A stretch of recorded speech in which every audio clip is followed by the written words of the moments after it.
குருவே சரணம் நிகழ்ச்சியில் தற்போது நாம் தரிசித்து கொண்டிருக்கிற மகான் திருவான்மியூர் பலராமலிங்க சுவாமிகள். இவருடைய சமாதி திருவான்மியூரில் அமைஞ்சிருக்கு.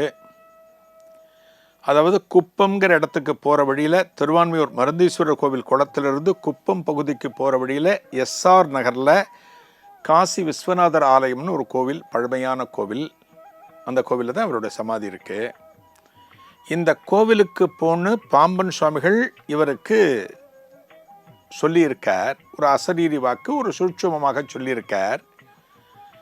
அதன்படி இந்த கோவிலுக்கு வரார். இந்த கோவிலுக்கு இந்த கோவிலே அப்போ அமைதியாக தான் இருந்தது.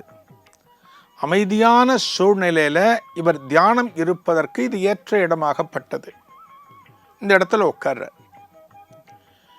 இந்த கோவிலில் உட்கார்ந்த போது இந்த பகுதியில் வசிக்கக்கூடிய மக்கள் இருக்காங்க இல்லையா, அந்த காலத்தில் இவரை அனுமதிக்கல.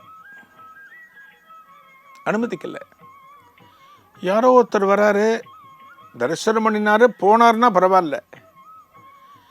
அந்த கோவிலுக்குள்ளே ஒருத்தர் உட்காராருன்னு வச்சுக்கோங்க. உதாரணத்துக்கே வச்சுக்கோங்க, இப்போ ஒரு கோவிலில் நம்மெல்லாம் போகிறோம், கோவிலுக்கு போகிறோம், சாமி கும்பிட்றோம், வந்துடுறோம்.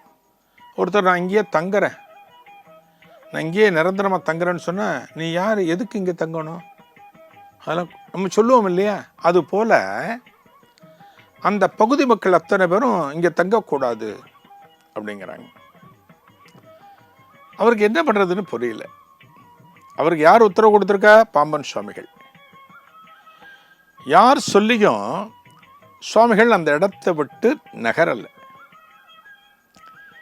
அதாவது இவர் என்ன நினைக்கிறார், தன்னை பற்றியும் தனது தவ வலிமை பற்றியும் இந்த இறைவன் மேல தான் கொண்டிருக்கிற பக்தி பற்றியும் இவர்களுக்கு ஒருவேளை நாம் உணர்த்தினால் இவங்களுக்கு புரியும் அப்படின்னு நினைச்சு சுவாமிகள் என்ன பண்றாராம், அந்த லிங்கத்தை கட்டி பிடிச்சிண்டு 48 நாட்கள், ஒரு மண்டல காலம்னு சொல்லுவோம், 48 நாட்கள் அங்கேயே இருக்க.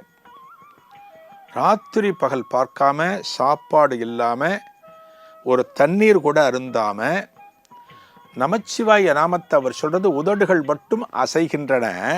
இந்த லிங்கத்தை கட்டி பிடிச்சிட்டு 48 நாட்கள் தொடர்ந்து இருந்தாராம். நம்மளால முடியுமா? ஒரு இடத்துல நம்ம உட்காந்துருக்கோம் அப்படின்னாலே, ஒரு சேரில் உட்காந்துருக்கோம், ஒரு 15-20 நிமிஷம் உட்காடுறோம், அப்புறம் கொஞ்சம் எந்திரிக்கிறோம், வேறு இடத்துலேன்னு போய் நடந்துட்டு வரோம் இல்லையா.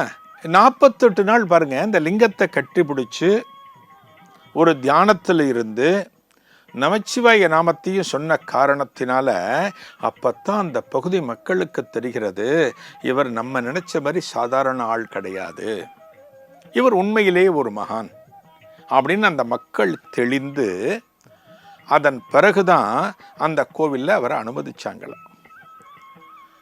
அந்த சமயத்தில் இவர் தான் இந்த கோவிலில் வழிபாடு, அந்த சிவனுக்கு பூஜை எல்லாம் பண்ணுவார்.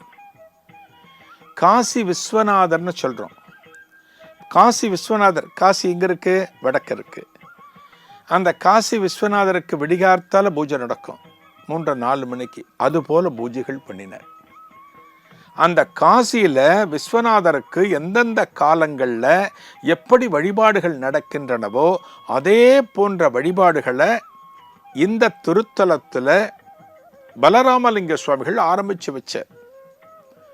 இவருடைய பக்தியை பார்த்தும் இவருடைய வழிபாடுகளை பார்த்தும் இந்த மக்கள் அத்தனை பேருமே இவரை ஒரு மகானாக நினைத்து அத்தனை பேரும் வணங்கினார்கள். அவங்களுக்குள்ள என்னென்ன பிரச்சனைகள் இருக்கு, என்னென்ன நோய் இருக்கு, இதெல்லாம் அப்பப்போ சுவாமிகள்கிட்ட சொல்லி நீங்கள்லாம் இதுக்கு ஒரு தீர்வு கொடுக்கணும் அப்படின்னு இவர்கிட்ட பல பேர் வர ஆரம்பிச்சாங்க. இங்கே பக்கத்தில் ஒரு குளம் இருந்ததாம்.